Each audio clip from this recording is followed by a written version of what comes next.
Okay, so update on the never-ending cutting. Yesterday afternoon, about 1 o'clock, we decided we were gonna rake everything again and then give it an hour or two to try to get the stuff that was on the bottom that had gotten turned onto the top to dry. And then we would come bale. But what we found, I raked the little pivot first, and when Sam went out and checked it, the stuff on the top was dry, but the stuff on the bottom was wet already. So I had just finished the big pivot, so he came and started baling the big pivot while I went and re-raked the little pivot and then baled the little pivot. So there are some places where, as he was driving along, the moisture meter said that the moisture was too high, but we just figured at some point you got to get it off the field. So we just had to kind of bite the bullet and bale it. There's not a lot that's too wet, hopefully, and the chunks that are wet aren't huge. So then last night we got a little bit of rain overnight, but when you look at the ground it doesn't look wet, so I don't think it like soaked. I think it was just more of a brief light shower. I don't know. There is rain in the forecast, and so then here's kind of one of the problems. We would like it to dry out a little bit more, but as long as it's sitting on the green alfalfa, it's just soaking up moisture from the ground. So we're hoping to get it off the ground and onto dirt somewhere, so we can either stack it with space between it or turn it on its side maybe and let the part that was on the ground get some air and dry out a little bit, and then stack it for real somewhere. According to the bale counter, the final count was 146 bales, which would have been a really good cutting if it hadn't sat on the ground for 3 weeks and all the raining and soaking up moisture and all of that stuff. So yeah, I just don't understand how people can do this for their living. So just for, I don't know, easy math for my head, over 146 bales, if we could sell it for $125 a bale, which I think is what we did second cutting for, versus selling it for like $55-ish a bale, which is I think what we were selling the sticks from the third cutting for, over 146 bales, that's $10,000. So that's a huge amount of money. And like I've said many times, we are so fortunate that right now we're still just trying to kind of figure this out. And sorry, it's starting to rain, so I'm gonna move to go feed the pigs really quick, so then maybe I can help in the field. But anyway, that's a huge amount of money. We're very fortunate because this isn't our primary source of income. If this were our primary source of income, we would have 4, maybe 5 cuttings to make all of our money for the whole year. If my boss came up to me and said, oh, by the way, we're gonna pay you $10,000 less this year, I don't think I could do that. I don't know that I would want to keep doing that. So I don't know how people do this. Like, is this a feasible option even? And like I said, hopefully by the time we get to that point, we'll have other options so that there's things that we can also do to kind of help make money in the winter, side jobs, contract work, something to make all your money in 4 months out of the year. So even though the third cutting had less bales, to sell the majority of it for half or less than what hay is typically going for, just because so much of it was sticks and things, and then having the fourth cutting also be anyway, it's kind of scary, and it's sad that there's so much that's out of your control that affects so much of your livelihood and things. So hopefully, hi kitty, hopefully when we get to that point, we decide to make this our full-time life, we'll have some things figured out. I guess we'll have a little bit more flexibility in our schedule. So maybe we could have mowed on a different schedule, raked on a different schedule, and avoided some of the weather, but there were some fields around us that had hay down when that first, like before we even cut, the storm that we were waiting until it had passed before we cut, they had cut that week before and had hay on the ground, and it just got drenched with rain. So I know weather's unpredictable and all of the things, and farming is unpredictable, and there's just things you can't control, and you just do the best that you can. It's just something I did that one cutting can make so much of a difference. So anyway, thank you for watching. Thank you for following along with us and your support and all of the things. So again, we are so blessed and so grateful, but also just kind of shocked and stunned a little bit. I guess those are kind of the same things. But anyway, so just leave the gate alone. Hey, I'll get to you. Hold on. Anyway, so yeah. Okay. So we ended up with 146 bales. Hopefully some of them are decent. At least 60 something of them are in the barn. And they honestly probably have less moisture in them than some of these out here. So maybe we would have been better off if we just would have baled initially instead of trying to wait for everything to dry more. Again, live and learn.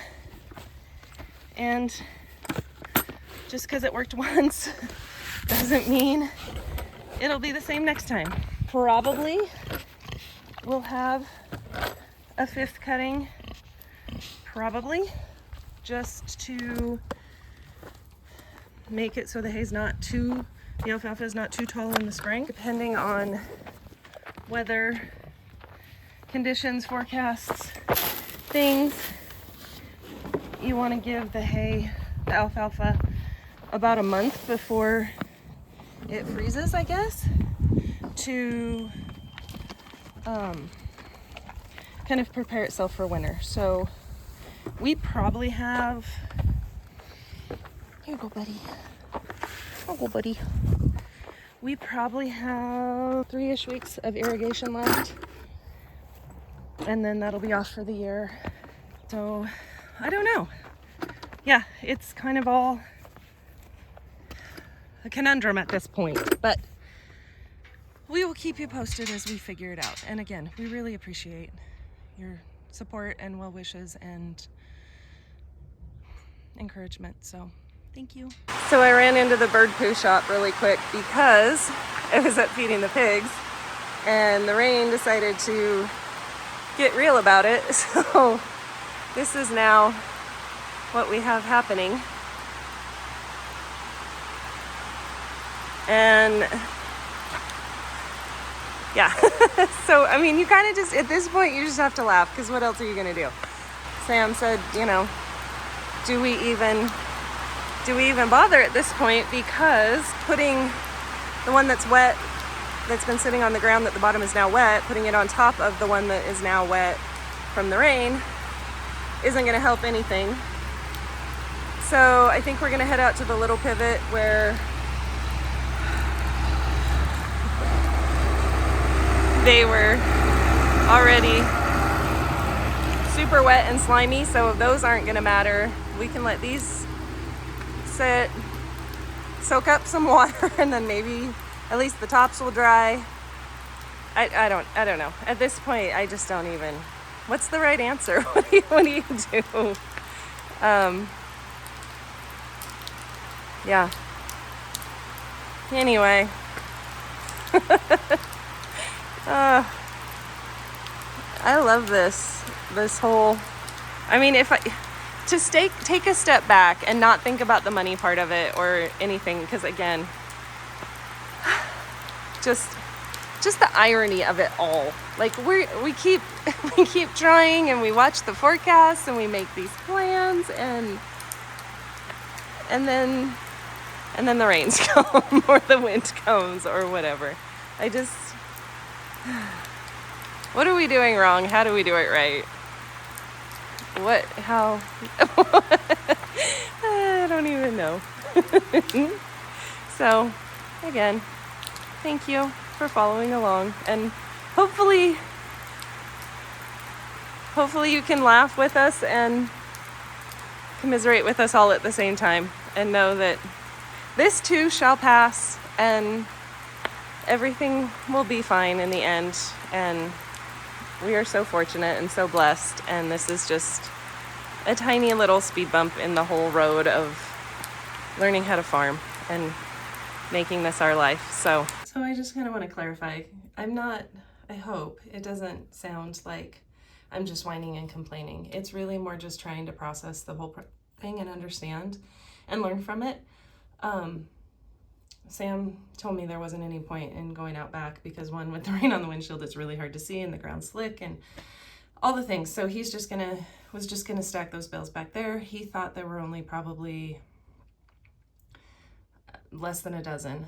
But as he's getting back there, so the problem with those is there were sections that the moisture meter was pretty consistently at 30, which is way, way too high, and way higher than what is even in the barn when we thought it was too wet to bale initially. So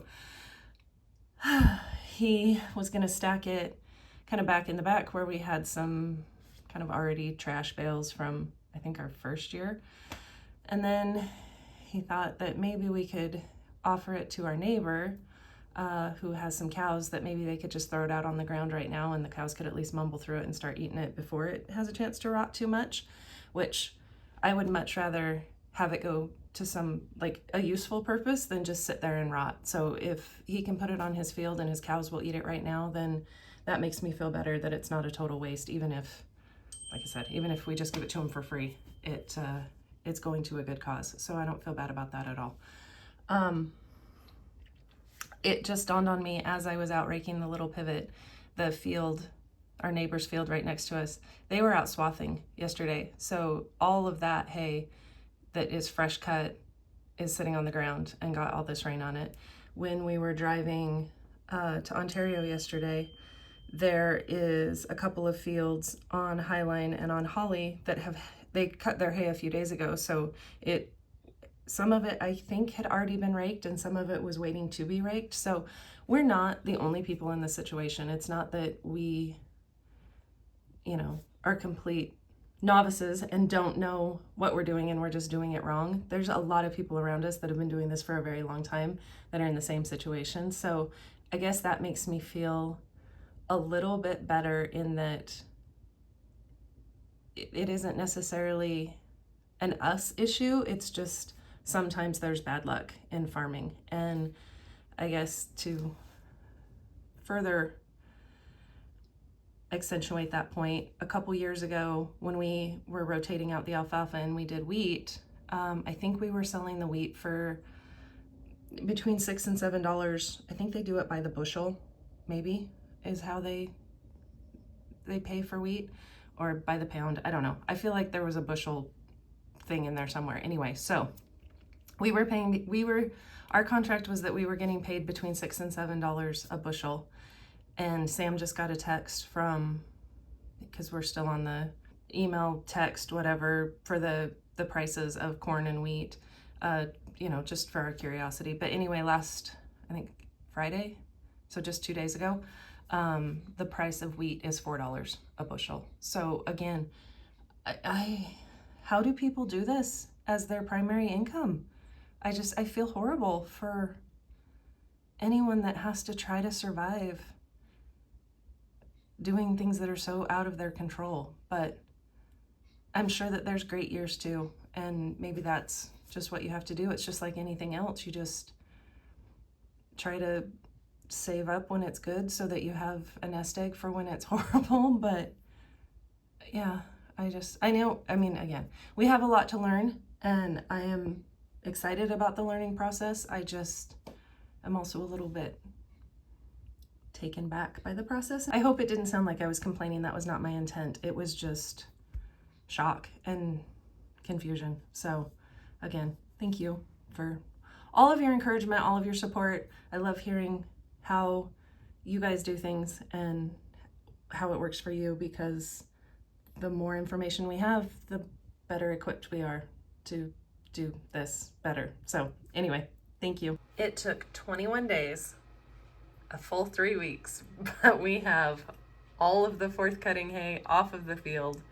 The pivots are back on, and we're gonna see what happens. And yeah, we're a little leery of doing a fifth cutting, but well, like I said, we'll see what happens. But this has been quite an adventure, this cutting. Actually, the last 2 cuttings. But yes, so here we are. No fourth cutting on the field anymore, and the water's back on. So thanks for watching.